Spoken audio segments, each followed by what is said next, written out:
12小时05分，是我坐飞机去见他的时间。4年零7个月，是我爱他的时间。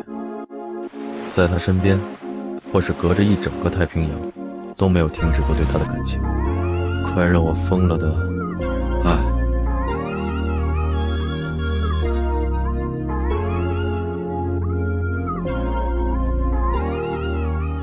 到达美国的第一天，我躺在没有人声的公寓里，闭上眼睛，脑海里浮现的第一个画面依旧是他的时候，我就知道，即使逃到这里也没有用。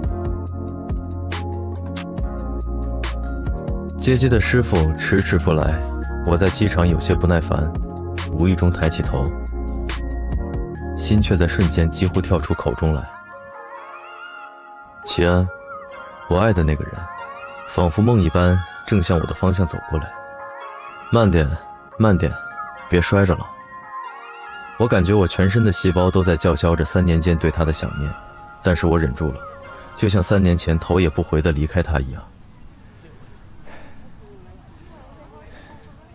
对不起，等很久了吧？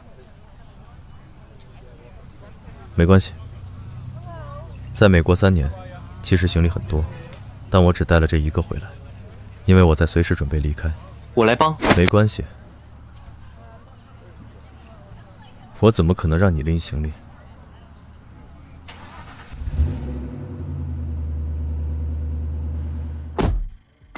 好久没有和齐安这样并肩坐着，这样呼吸着同一个空间的空气，所有一切都像一场梦，让我不敢轻易和他搭话，生怕梦就这样醒了。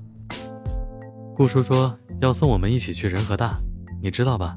忽然他开了口，我终于有理由堂堂正正地注视着那张我深爱着的脸。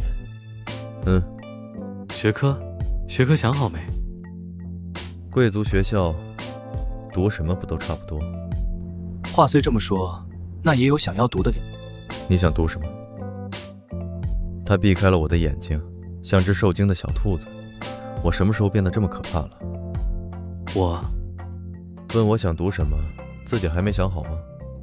犹豫的他也是那么可爱，我不由得笑了一下。顾叔说想我们读经营。哈，我可没那个兴趣。老头子还以为我是小孩子吗？这种事情还得碎着家里。我知道大人们的想法，爸要把公司给齐安，可是妈不同意，所以爸才想让我们一起读经营，这样也好做一个表面的比较。如果我不成器，公司自然名正言顺的给齐安，但是我并不想这样，因为我从来也就没有要和齐安争的想法，公司本来就应该给他，所以连什么经营系我也没有兴趣。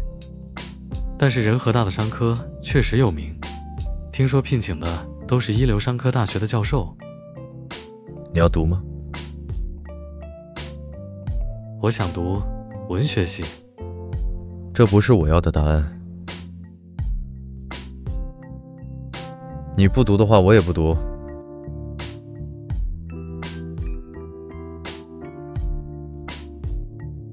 我们就随老头子的愿一次好了。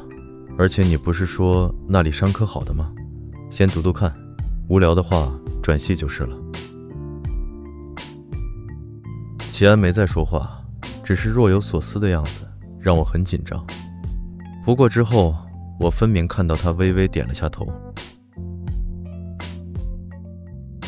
心里放了100个小烟火，我再次转过脸，车窗上映出我满是笑意的脸。3年来，我从没有这样幸福过，也是因为现在幸福就坐在我身边啊。明知这份爱已没有回响，我却甘愿沉默。